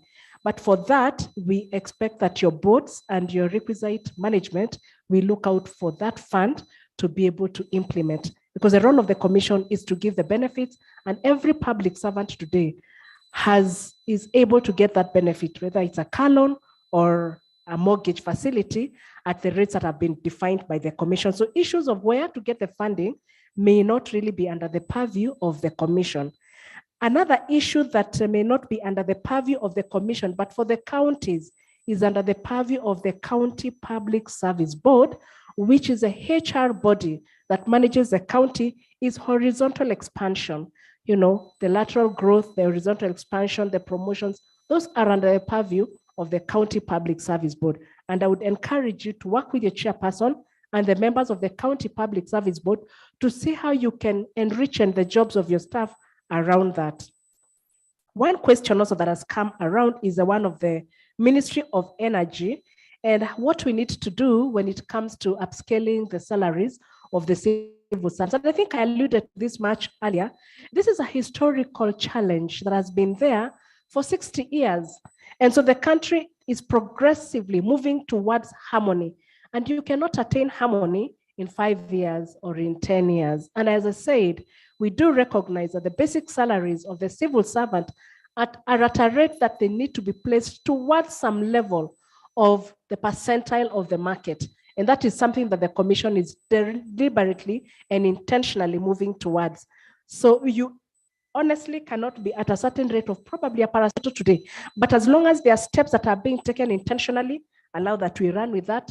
Probably in the fourth or fifth cycle, we shall obtain some level of parity. On to the last one on muscle dystrophy and probably any other kind of disability. When we were coming up with the guides allowance for the wheelchair, for the deaf, and for the dumb, and I know we have had meetings with your team at the commission severally, at that point, we felt that that was what was really a priority based on the budgets that we have been given. But the world is dynamic and things keep changing. And therefore, let's have a conversation with your CEO. And if there are things that we need to do, we are free and we are ready to see. We'll engage further with that. Thank you. Yeah, thank you so much. I think there's also a question directed to me. I will respond by the lady from Machakos, just following on that. Madam CEO, those are among the requests that is on your table anyway. Okay. The one Ruth has mentioned.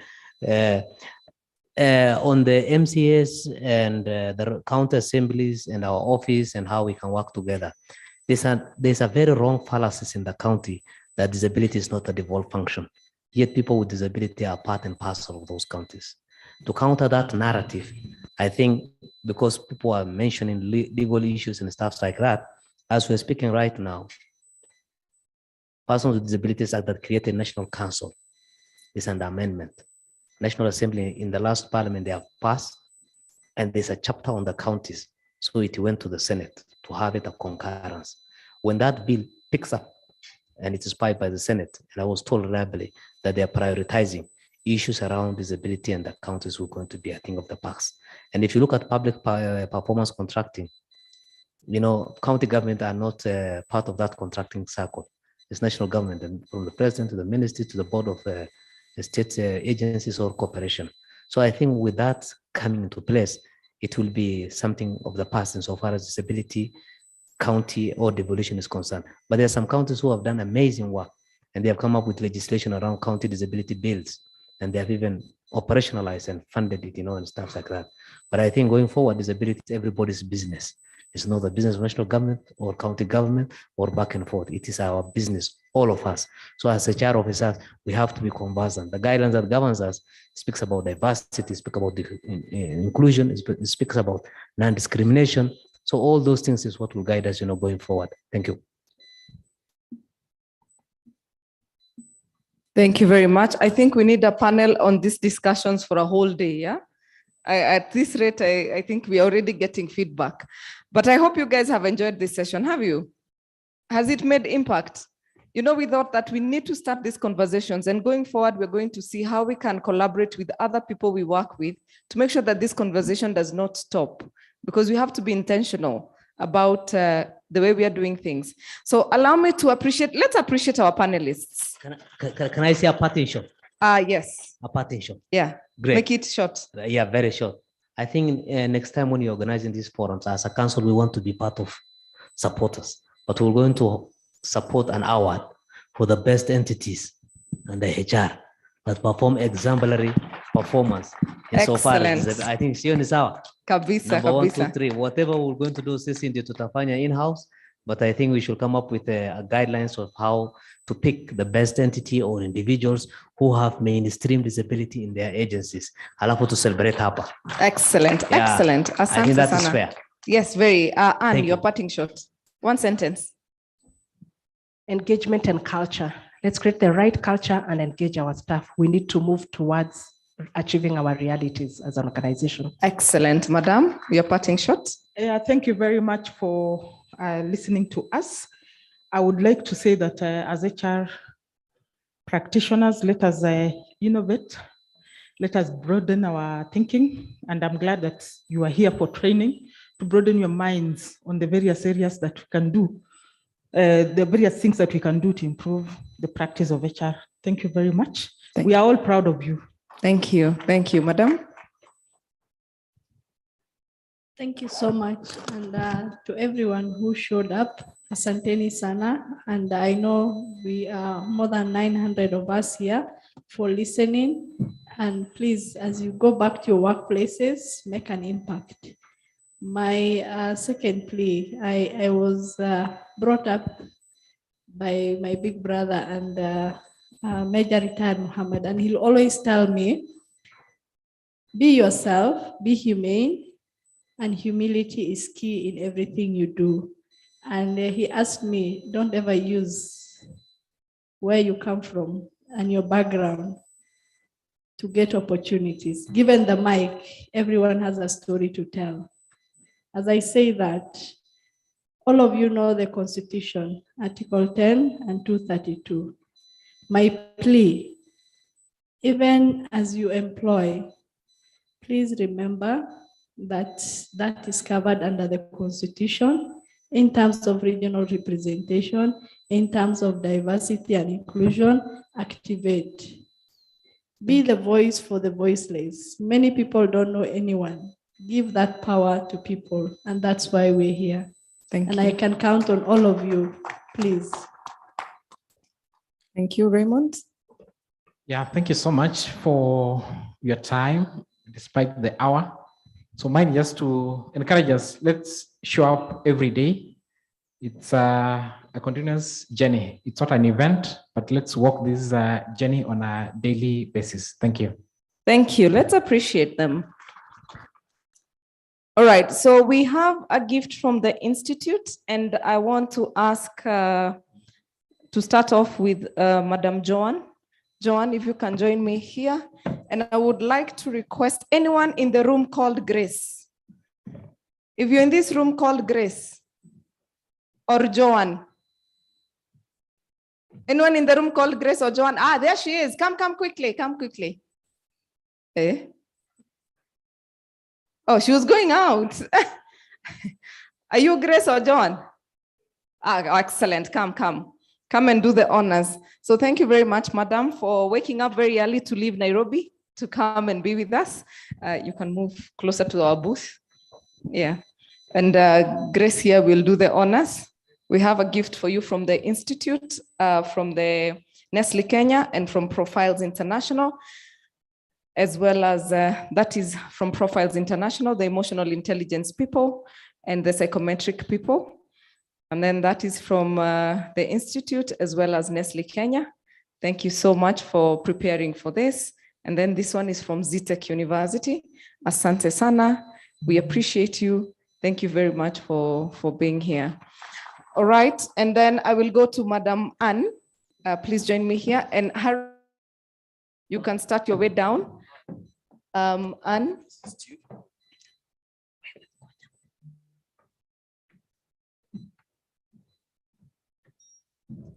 Oh yeah, oh, I forgot who is to award Anne. Jill, come. Hiyo pako ya CEO uwekelewe. Let's appreciate the people who are volunteer, or rather, I am calling upon.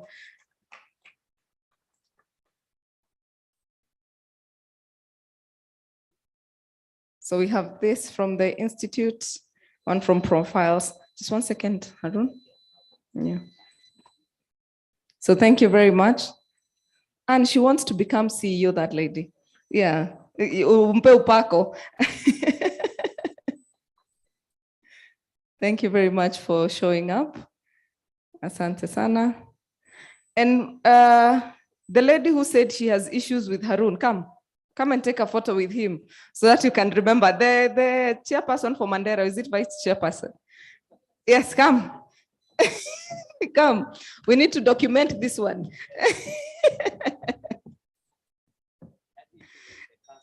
Oh yeah, she has issues with the council, not Harun. Sorry for that. In Rusungu too. She's from Mandera, yes. Yeah.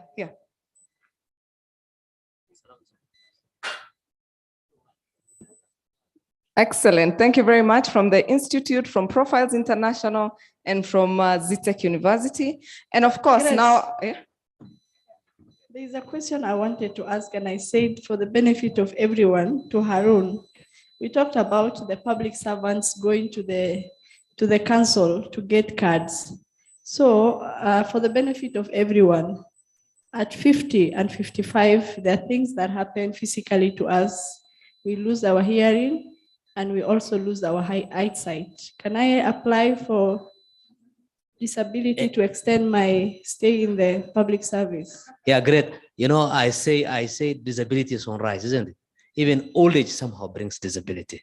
Yeah, and many things. And by the way, personally, I was not born with disability. 15 years is when I'm a short man. So it is something that can happen, isn't it? But I don't pray people to join this club. It's a very expensive club, by the way. And most of us are the poorest, again, in the society. That's why HR partners have to be cognizant of that bit. Imagine, mtu anahitaji kutembea, sini pesa. Anahitaji guide, and sini pesa.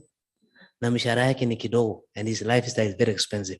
That's why you need to be alive to that fact. But responding to what Quresha has asked, I will still refer it back to the guidelines and the expert to do the assessment, and then to say that this is indeed someone with disability. Thank you. Excellent. Thank you very much. And I want a gentleman to award Madam Quresha. A gentleman, a volunteer. Boy shouts. Where are the men? Oh, yeah. There's one there, and CEO is already up on his feet. They can do the two of you. Come. Yes, thank you.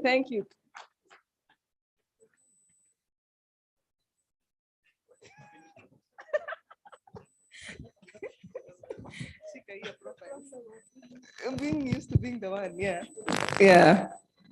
So thank you very much. Thank you. That is from Profiles International, and you can do this one for Zitech as well.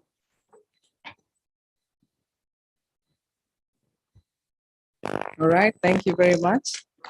Okay, and then the gentleman can do the one from IHRM now. Of course it is. Thank you very much for showing up. All right, and now I want to open, who wants to award Mr. Raymond?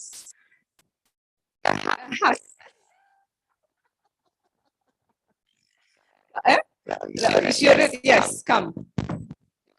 Come as well. Come, yes.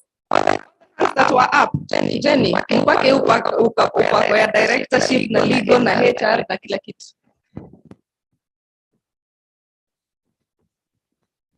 We appreciate you, Raymond, for jumping in on such short notice. Thank you very much for that. That is from the Institute and from Nestle Kenya as well. Thank you so much. Thank you for sharing your knowledge. Asante.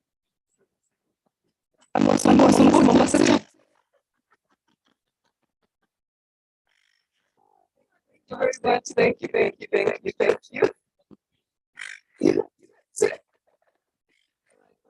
you so much, ladies. You can take on your seats. Let's appreciate the panel.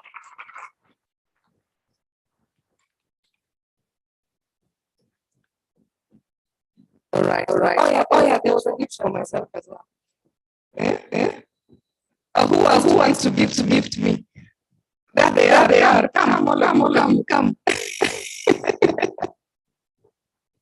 I forgot myself.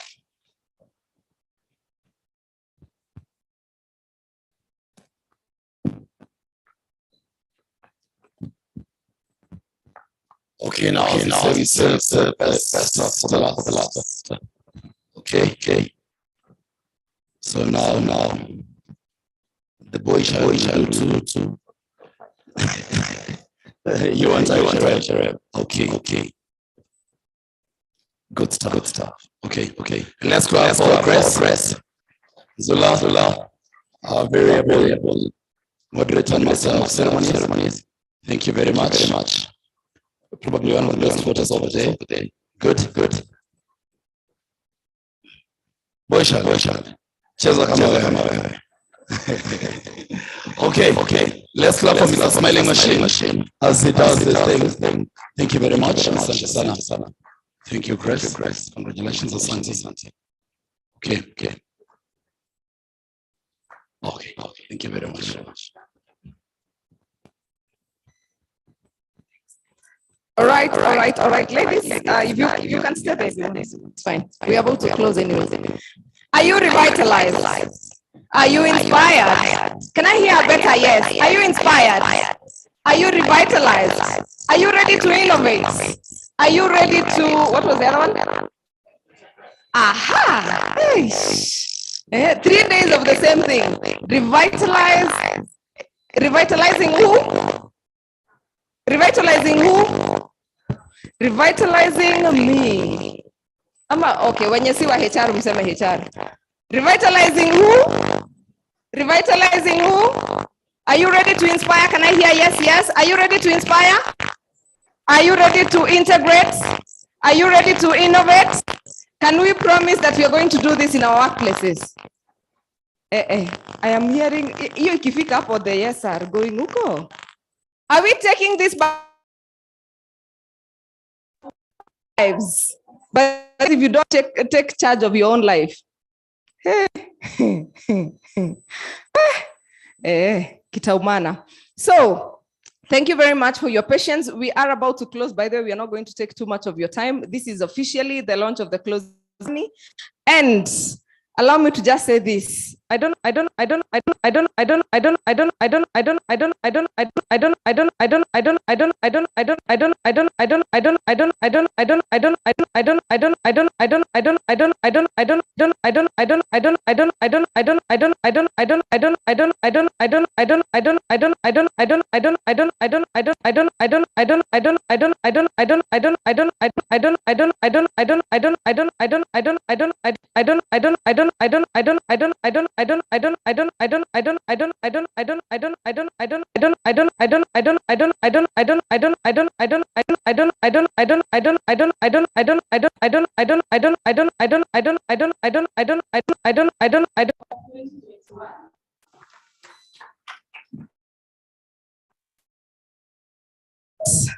Unfortunately, I'm not contending this year.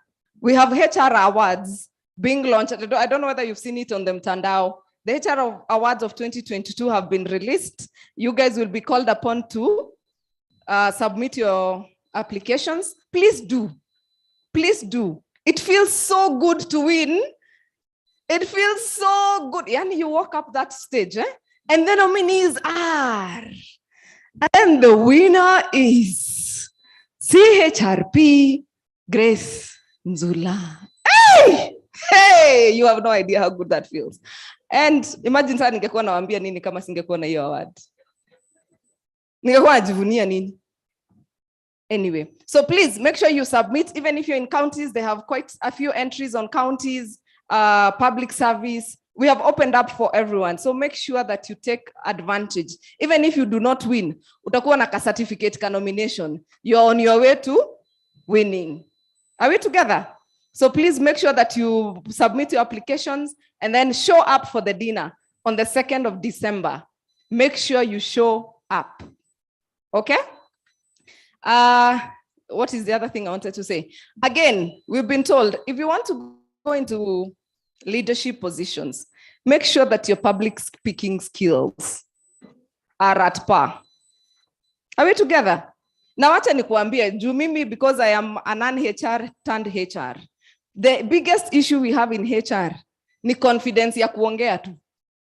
Hivi tu ya microphone. Hiyo tu ndio shida yetu. No wonder hatuko huko kwenye tunaambiwa. Kwani hao wenye wanapanda huko juu wanapanda aje? Are we together? Make sure you show up for the public speaking class that's happening in November. Make sure that kuna watu wengi wananiulizanga about TOT. How can I become a trainer like you? Make sure you attend the instructional design certification. You will learn how to teach adults because they learn differently. Are we together? All right. So without further ado, allow me to welcome the secretariat. If you're in the secretariat, please come forward. If you're here, members of the secretariat, HRM secretariat, please come forward. Members of the secretariat, please come forward.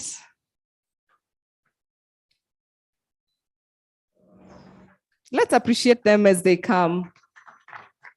They have been so instrumental in putting this thing together. I don't know whether you guys have ever planned events and the amount of work it goes into it. Hey, watch out too.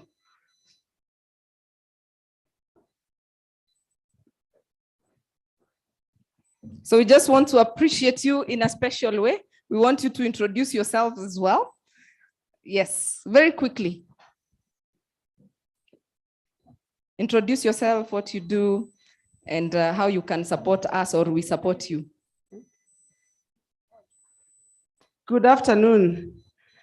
My name is Irene Kimashia. I'm the head of corporate affairs and communications at the Institute of Human Resource Management.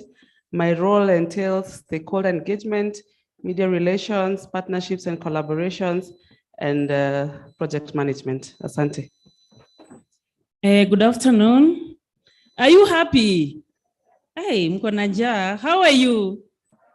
My name is Milka Owao, Manager Training and Membership Services. My work involves CPD. Have you reached your 10 CPD points? Have you reached your 10 CPD points? Tukatane 2023, because without 10 CPD points, you'll not renew your membership. Thank you so much and see you next time. Asanteni sana. Good afternoon. My name is Isaac Nyamoya. I'm a member of welfare and also procurement officer. My work entails all the issues in membership, also in procurement. Thank you. Good afternoon, everyone. My name is Mary Maina. I'm an operation officer. My operations are, I do the operations for the events like this ones in the office, and also I'm the one who operates for the branch functions. So when you see me around your branches, that's my role. Good afternoon, everyone. Good afternoon again.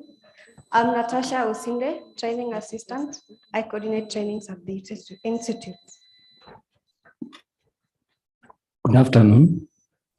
My name is Daniel Nyoike. I'm in charge of digital communication at the Institute of Human Resource Management. Thank you. Thank you very much. We have a bigger team than this, but I think the others are sorting out some issues outside. Let's appreciate this team for the good work you do. Asanteni. All right, and without further ado, allow me to, where is Nyanchio? Hey, one, kamojo tu, before we invite the leadership at HRM to officially close. Kamojo tu, kakutusaidia tukule tushibe. Sawa sawa. Sijui DJ ni surprise tu, bora ikuwe ni high energy. Let's be up on our feet. Let's be up on our feet. Let's be up on our feet. Very nice, very nice, very nice. Kama umeamka, nataka tuite 360. This one we call it a 360. A 360. Tunaanza na juu.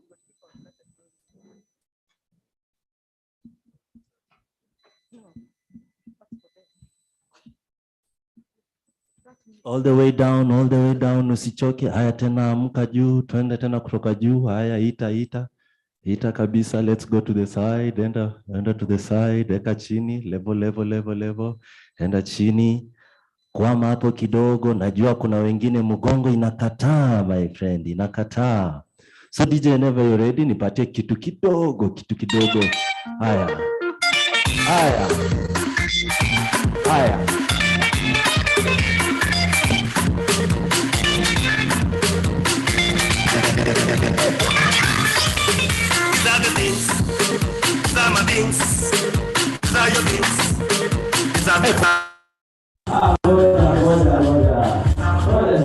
Hii ni njaa, mumechoka.